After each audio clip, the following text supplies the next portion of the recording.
Craig, Ed Woodward said this week that the progress is clear under Ole Gunnar Solskjaer.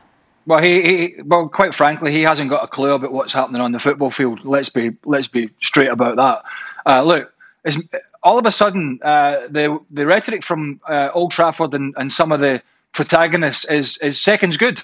You know, 2 or 3 months ago it was top of the league, and this is great, and Fernandez, and we're doing this, and this manager's great. Now all of a sudden it's changed. It's but nobody was expecting this. I mean, what utter nonsense. I mean, Manchester United, having spent what they've spent, and Solskjaer been in there for the time being, he's been in there, with City starting the season the way they started and playing without a striker, second is not good enough for Man United. I mean, let's be frank about it. They're pretty much only second because Liverpool's season has imploded for obvious reasons through personnel. Chelsea sacked their manager, and little old Leicester City are up there with a load of injuries. So I can't get my head around this. Oh, second's okay. Well, your neighbours across the city are streaking away 14 points. My views on this have not changed for 2 years. Yes, there needs to be some personnel changes. Of course, there does.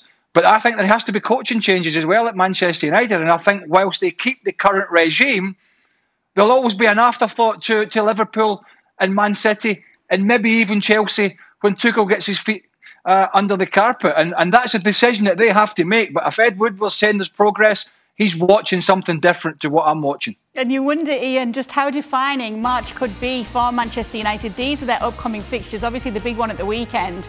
Then they've got those 2 games against Milan in the Europa League. They've got West Ham coming up and Leicester City as well. That's not an easy run, and it definitely could ask some questions of Solskjaer, surely.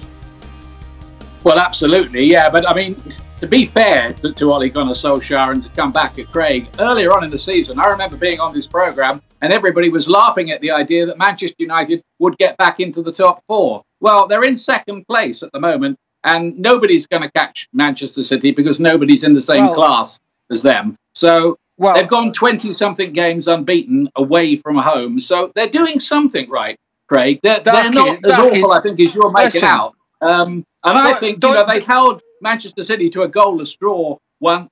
Yeah, they're out the Champions League. They win a tough group. The Europa League, big for them. But I still think in this game against Manchester City, you say they're not scoring goals and they're upset about not scoring goals and they've looked a bit punchless lately, but they have kept 3 clean sheets in a row too. And a lot of people have said to you, well, when they played Real Sociedad, oh, that's a difficult time. They could go out there. They thumped them 4-0 away. So they're not awful, I don't think, Manchester United. Yeah, they're not what they used to be under Alex Ferguson, but that, 8-9 years ago now.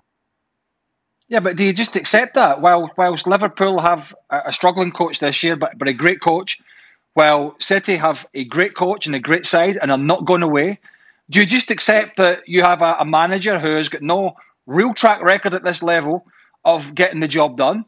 And by the way, you're painting everybody with that same brush, Darke, because I think I had United in the top 4 at the start of the season, but I certainly didn't have them winning the league. And I go back to the point, at what point is finishing second and third good enough for this? And how many years does that last for? Because Mourinho had them in winning the League Cup, winning the Europa League, second in the league with 81 points. They've been there recently with another manager. How many years does it last just saying, well, City are a good side and we've done what we can, but do you know what? Second or third is going to be acceptable for us. We're talking about Manchester United here, for God's sake. So that's where they are, Craig, isn't it? Now, that's where they are. That's where everybody, except Manchester City and Liverpool, have been for the last few years. That's what they can do. The best they can do is finish second, and they're second at the moment. It will be. Well, I think you'll find Chelsea won the league in recent years under Antonio Conte. I think you'll find Leicester City in 2016 won the league under Claudio Ranieri. We're going a bit further back. Well, thank you very much for watching ESPN on YouTube. For more sports highlights and analysis, be sure to download the ESPN app. And for live streaming, premium content, and let's not forget as well, ESPN FC 7 days a week. Subscribe to ESPN Plus.